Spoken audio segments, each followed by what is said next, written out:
How are there still mosquitoes out here? It's like gotten cold. I don't understand.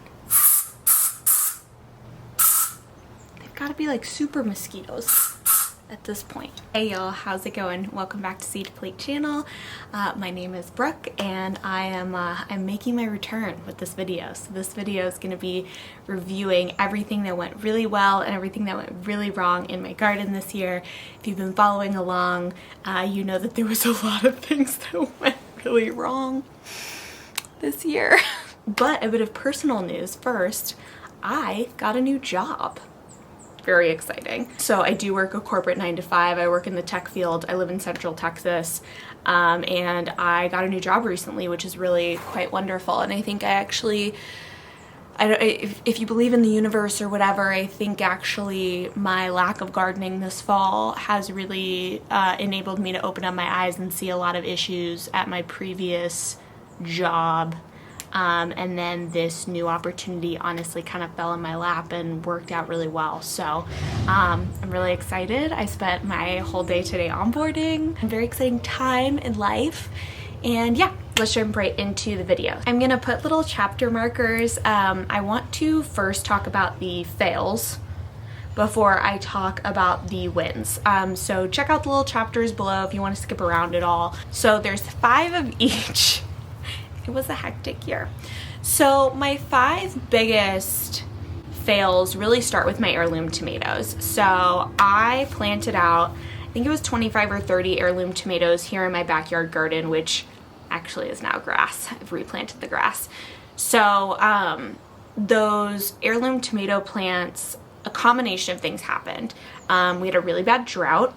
That happened. I did not have any kind of automatic irrigation. So we had a really, really bad spring and summer. Like from what we've heard, it's been the worst on record for like the last 11 years. So with that, it was really hard to keep everything deeply watered. So that was certainly a factor. And then because of the drought as well, the squirrels were stealing all of my tomatoes. I mean, if you saw the Squirrel Wars video from this summer, I'll link it below. It was really intense. I basically never outsmarted the squirrels.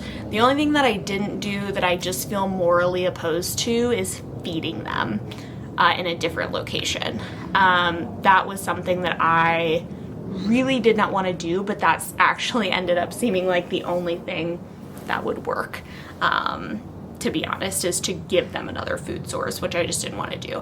And it was kind of a bummer because heirloom tomatoes are like one of my favorite things to grow. So I'm really hoping that we can find another solution wherever the heck I'm going to be gardening in the next 6 months. Really hoping we can find a better solution because I really miss heirloom tomatoes. We got some cherry tomatoes, but no big slicers like the year before. So that was just a really big bummer because 2021 was a bomb year for heirloom tomatoes. It was so good. The plants were huge and healthy. We also had like a super wet spring. And I don't think the squirrels needed a food source as bad, or they were just kind of discovering that the garden was here. And that's another thing. I'll never put another garden right up against a fence because it's basically like a squirrel highway system. So heirloom tomatoes were my first biggest fail of the year. The next one, which was sad, was peppers because I also had a really, really good pepper year. We had a really, really good pepper year in 2021. I mean, just big, blocky bell peppers. This last year was, again, really bad because of the drought. The other thing that made our pepper year pretty rough was the lack of sun in the backyard. So this backyard garden has 7 hours on a really good long summer day of sun. And peppers really need a lot more sun. So I think the drought was certainly a factor, but then also peppers just like a lot of sun.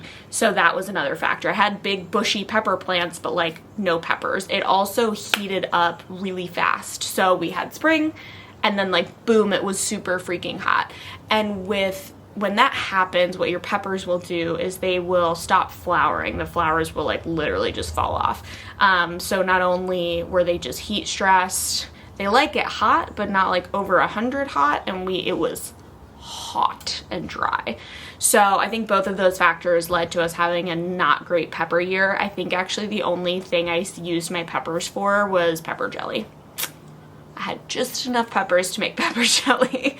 But like last year I had so many bell peppers that I chopped them and froze them and used them, and it was really, really great. I made enchilada sauce, I made salsa. So really hoping that we can hone in the peppers at our new garden.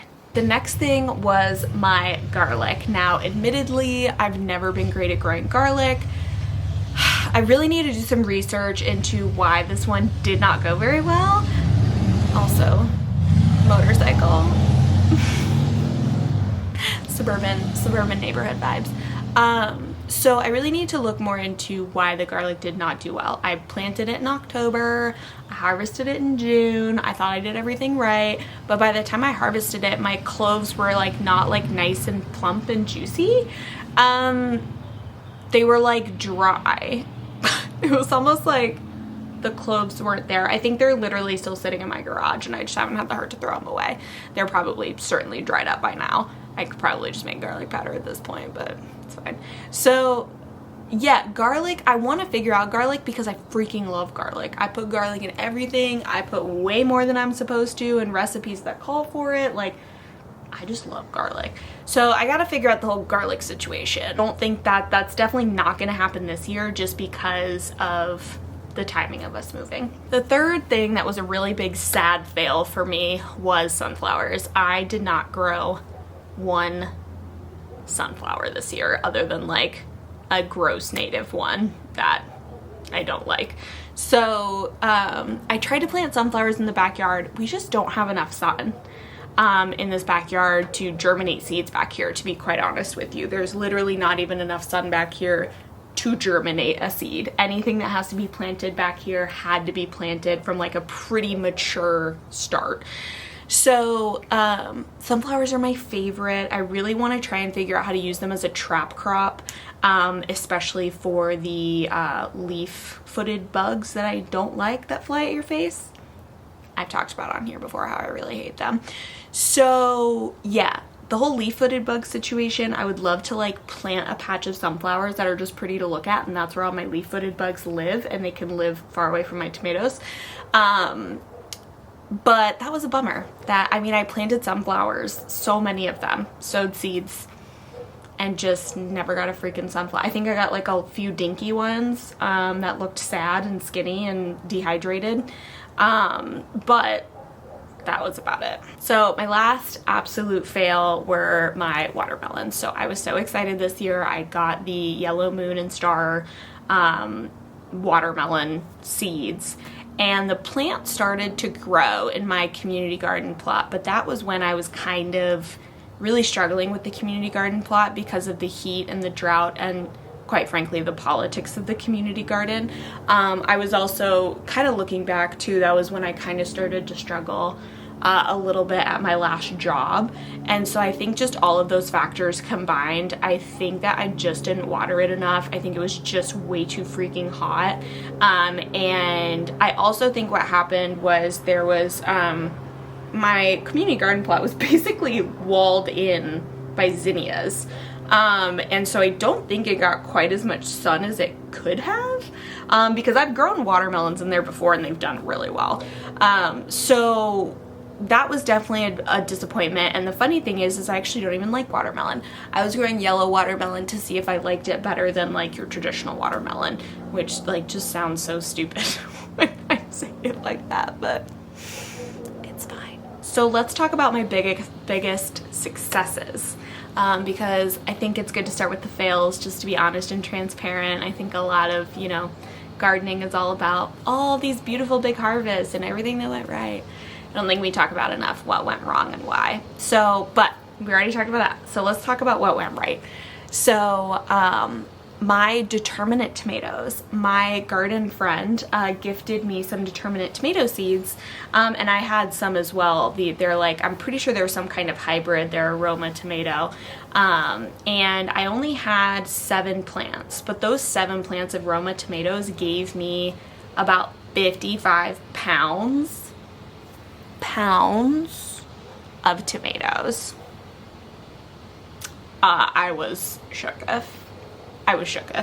So I ended up canning most of that 55 pounds, which we're still eating off of, which that's another thing I'll get into another video about, like, just kind of where I want to take my garden and what I want to grow next year, because I think I want to take canning and preserving into a little more account, because I've just so enjoyed making all the dinners and everything I've been able to make with the canned tomatoes, which, yes, are still good. I know I put out a video like a long time ago about canning tomatoes for the first time. It was over the summer. And some, people are always going to have things to say. They're going to have tips and tricks, and I love the constructive advice. When we get into constructive criticism and people start saying that I'm going to kill my whole family with botulism, that's when it gets a little intense for Brooke. But I'm proud to say nobody's died, so that's good. And it's been so absolutely enjoyable to use all of that stuff. My Determinate tomatoes were great. I think I'm actually going to double down on Determinate tomatoes because we are going through the canned tomatoes. Not quickly, but I bet at least once or twice a week. And it's just really fun. So my Determinate tomatoes were a huge success. And I will be leaning into that much more heavily moving forward. Now, the next thing that was a massive success for us this year were potatoes.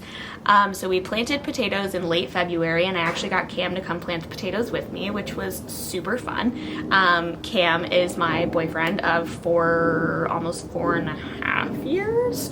And it's not that he doesn't like gardening, he's kind of just always let it be my thing without kind of like getting too involved. So when he looked at me in early February and said, hey, can we grow potatoes? I was like, oh yeah, we can, because we love potatoes. I eat potatoes a lot because I have celiac disease and I can't eat like bread and pasta and wheat products. So we eat potatoes quite frequently. So I was really excited to grow potatoes, and I was excited that he was excited to grow potatoes. So I think I must have mentioned it in a video, or somebody told me when to plant potatoes, and it's somebody who lives in Texas. And if you're here and you're watching, please leave a comment down below so I can properly say thank you. But we followed his advice of planting in late February. We did have one freeze that took out the plants, like the growth that had come up, but it did not completely take the whole root system out. So the plants came back within a couple of days. They started growing new little sprouts. So what we did was we dug a pretty deep trench. We dug a foot trench, and we planted them that deep. So we planted them about a foot deep. We did a good solid layer of shredded cedar mulch over them. And then that was it. I just watered them. I amended them one time with this concentrated compost that was really amazing. And that was it. But I think what did really well with them was a nice cool spring and consistent watering. I do wish I would have let the stalks die back a little bit more before we harvested them. I think we could have gotten bigger potatoes if we really would have let them just go through more of their life cycle. But we ended up harvesting, it was our first time growing potatoes. We harvested about 20 pounds of potatoes, and it lasted us maybe 3 months. And it lasted us 3 months at really improper storing temperatures, which is a whole separate issue. We didn't put them in the garage or anything, but our pantry room is not insulated. It basically gets all the air from the attic because of where our hot water heater is.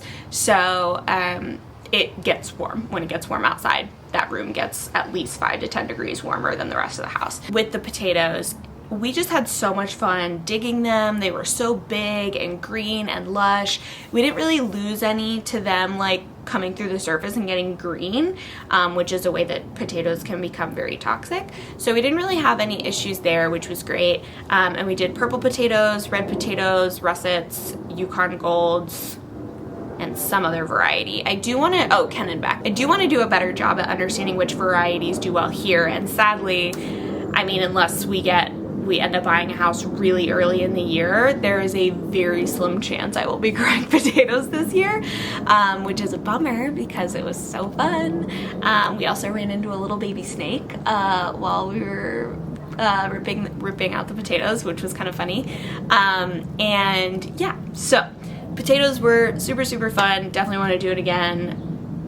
I'm calling it like a 3% chance it ends up being this year, but hey, you never know. The next one that I had a ton of fun growing this year that was really successful were my onions, and truthfully, I wish I would have grown more, and I'll tell you why. So I got 100 onion starts, and I was planning on doing 30 in my backyard and 70 at the community garden just to see the difference of like sun exposure and if that would actually make a difference. So I ended up forgetting to plant the 30 in my backyard. Not a surprise. I got promoted right around that time at my last job and things were a little hectic. But I did plant the 70 at my community garden plot, and oh my god, they were massive. It was so fun. I love onions. I love cooking with onions. I love eating onions. I love making bacon onion jam. I put onions in freaking everything. And so growing these fat onions was just a blast and a half. Pulling them up was super fun. I grew the best onions at my community garden. Now I will say I did amend the beds pretty well before I planted them. But then I think a couple of things. I did use bone meal. Somebody here on the YouTubes told me to use bone meal at like a very specific time, and I should have written it down, but I didn't. I could probably go back and look through my own videos and figure out when I fertilized them. She's a smart girl. So I did use bone meal to fertilize them one time. And I think I just watered them really consistently, to be honest with you. I was really consistent with watering. I never overwatered. I tried not to underwater. Like, it was just this period of time where I was going like every couple of days to like give them a good deep watering. So yeah, the onions were super fun. And again, due to improper storage temperatures, I did end up losing probably 5 of them right at the end. But we're talking like August, and I think we harvested them in like May. So they lasted us a really long time. And that's the first time we've had anything like that happen, which was really fun. I do think, you know, and I'll be in the same situation this year where like 1% chance I end up planting onions just because of the timing of us moving. But I would plant more onions, and this is what I would do with them. I would actually dice them and I would freeze them so I could just grab handfuls. I really want to focus next year, and I'll talk in another video about this, on making homegrown food more accessible for my lifestyle of like being in corporate tech, right? Or just somewhat more convenient. Like if I could stand there and dice bell peppers or dice onions and put them in a big bag, so all I have to do is grab a handful and stick it in something, that would be great. So the onions were a very pleasant surprise of just being really fun. So the fourth big success that I had were my green beans. Now, green beans are ones that I tell new gardeners you should just grow green beans. Green beans are always so easy to grow. They produce really well. You don't really need that much in regards to like infrastructure to grow them. Usually you can just plant them pretty close to each other and they kind of hold themselves up, and it's not that big of a deal if they kind of like flop over. So my spring green beans, literally all my spring garden was unreal. It was like my onions, my green beans, and my potatoes. I think I have a photo somewhere. I'm sure I'll pop it up here. It was like one of the most beautiful things here. I was just sitting there looking at it like, oh my god, this is amazing. So yeah, huge green bean year. Now, one thing I want to do better next year is I was really bad about bringing in all these green beans from the garden and just like sticking them in the fridge and forgetting about them. And I think at this point I know myself well enough to know that I just need to put them in a bag and stick them in the freezer. Because some weeks working in corporate tech, I get just so busy that we either order takeout or if it's in the bottom drawer, I'm not finding it. So I need to kind of like outsmart myself with that stuff. But green beans this year did great. I honestly really miss them this fall. This was the first year that I was not able to bring my own green beans to Thanksgiving for green bean casserole in quite a number of years, and same with the collard greens, which was a bummer, but we still had both dishes. It just wasn't from things that I grew. And then my final success that I want to cover are my zinnias. I remember planting the seeds for my zinnias. I did not want to be out there. It was like in the morning before work. It was freaking hot already, and I was just randomly sticking seeds in the dirt, just willing it to be over. And I had the most beautiful showing of flowers around my community garden plot. They made for really, really amazing arrangements all summer long. And I was really pleased because the garden was such a disaster. Like after the Determinate Tomatoes came out, I tried to do like okra and I tried to do watermelon. It all failed. But those zinnias just kept on pumping. I mean, they definitely had some smaller flowers once it got too hot, but I've always said this about flowers. Flowers for me are the thing that you grow to make you not feel like a terrible gardener. I mean, like, don't grow dahlias or anything crazy like that, because those were another fail for me this year. But grow sunflowers, grow zinnias, grow something that is going to survive the heat that you can point at when everything else is going wrong and feel like there's something beautiful in the garden that you grew. Has always been a really big game changer for me. Just when things are going wrong, at least I have really, really beautiful flowers to either look at or cut and bring home, something. And that was my final success of the year that I wanted to chat about. So thanks y'all so much for watching. I'm really excited to come back to YouTube and share all the things with you guys and start to show you guys the journey of basically building a garden from scratch. I'm doing so much research on permaculture and garden design and efficiency and tools, and I'm just happy that you're here for the ride. So thanks so much for watching. Happy gardening. We'll see you next time.